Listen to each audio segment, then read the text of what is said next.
So, Jonas, in the renewable and decentralized energy system, many new technologies and players are creating an extremely high level of complexity. In order to succeed, they need to act together in a coordinated way. One assumption is that the technical planning approaches we are pursuing, they are not sufficient.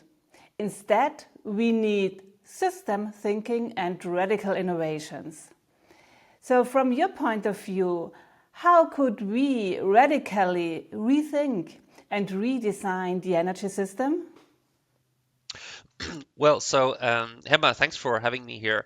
I think that there is a great opportunity. I think that the whole approach to sustainable green transition, that all of the basic building blocks, all of the big building blocks we need are already here. We don't need any new technical radical breakthroughs.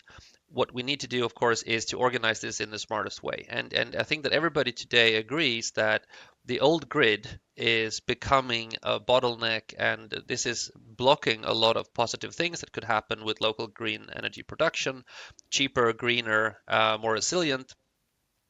We have in Sweden adapted the approach that we need to build a new parallel grid, so that to prove a new internet-based architecture. So we think that we can use the principles that we used when we replaced the old telephony networks with fiber optical networks, and we think that we can internetify energy distribution, and that will take away basically all of the limitations of the old grid. Of course, the old grid will still exist, but by enabling a new local network using DC technology and digitalization and open standard that we call the energy protocol that will be free and open for everybody to use, we think that it will be much, much easier to make sure that we can have all of the local green energy that we want, and also create the opportunity for people locally to solve their own problems without creating any negative effects for the overlying network. Okay. And from our mindset and from our thinking, which maybe old beliefs do we need to abandon now? Well, I would say that the biggest limitation in the old grid, which when people say it's not possible to do this, it's not possible to do that, they are correct that that is not possible in the old grid. That is why we need a new grid architecture. And by building local independent energy communities, creating the opportunity of having parallel networks in the beginning to prove it, but you could reuse the cables, but just putting them into this new paradigm, having a DC energy routers that we call them. So you create a solution that can exist both in the DC world with a local island, but it can also at the same time be connected to the traditional network. And then by using digital technology, we can shift and we can take the strength of the old network, we can take the strength of the new network, and the combination is actually, the effects are actually quite dramatic. Okay, so basically you already described a new approach. Is this still theory, or do you already have some practical experience? Yes, it's very practical. So we live in a city called Lund, which is one of the largest research university cities in the world, and we are building what we call a large-scale system demonstrator. So we're proving this installation. We already have it in the labs, and we're going to have the first real-world examples installed by the end of the year. And then we're also going to release the open standard, the energy protocol, free for everybody to use around the world. But it's radical in its approach. But what we're doing is really simplification, because we don't need to take care of the analog frequency that is the biggest bottleneck of doing new things in the old grid. You could say it almost like that we're creating a firewall between the locally installed energy resources like car chargers, batteries, H2 storage, and of course local wind and solar production. We have a firewall between everything that you do there and the connection to the old grid, and we can also of course reuse all of our AC appliances. Okay, what can we learn from other industries? So do you think we need somehow more startup spirit also in the energy industry? Well, I think what a few industries and a few lessons learned. I mean, the greatest lesson I think is the internet. I mean, what we're proposing in the new way of internetification of the energy grid, it is completely genius. Not that we are geniuses, but we're using the internet way of structuring things.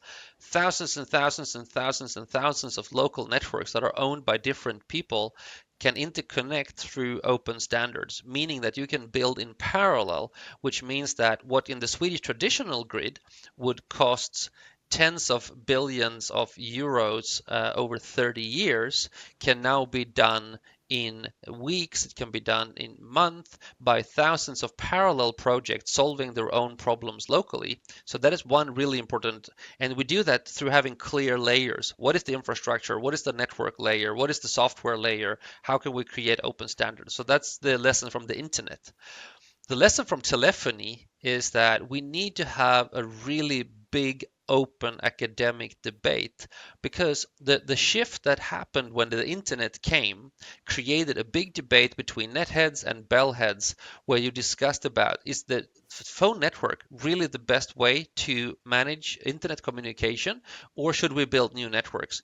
And I haven't seen that kind of discussion that I think should be happening worldwide.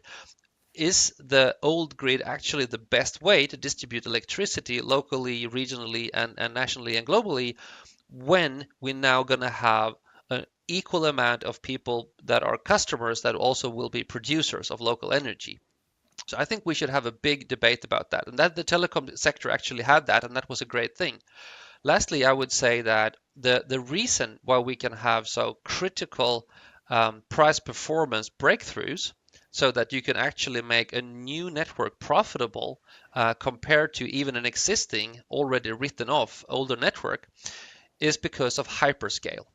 So because of the electrification of our mobility, all of our vehicles, we have hyperscale of battery, we have hyperscale of components, the power electronics components, which gives us an incredible amount of new opportunity. And of course, the exponential cost performance of the solar cell, which is the equivalent of the exponential Moore's law growth of price performance on the PCs. So I think that we can learn from all of these three things. But then I think there's a general lesson, and that is that we need all of the things we talked about, but we also need to start taking risks in the way of a personal career or risks as companies. We need to start testing a lot of things, and that is something that we did a lot in the digital sector, and that's what we call fail fast. So prototype things, test things, verify them, and publicly say, I mean, if we did 3 experiments, if 2 of them did not work as we planned, that is still creating new knowledge so that we can get the innovation up, because we will not be able to solve, I think, the green transition without having new actors involved, like infrastructure funds, other sources of revenue, but also the software components, open standards, and make this an ecosystem with hundreds of thousands of people creating new services on top of a traditional, well-defined infrastructure layer. Oh, Jonas, thank you very much for this statement now, because exactly that's what we are trying to do in our innovation labs in Austria. Fail fast, learn fast, make a lot of experiments, and also engage and involve citizens in energy democracy and energy transition. Jonas, thank you very much for being here, and I hope to see you next time in person in Austria or somewhere else in Europe. Thanks a lot. Thank you.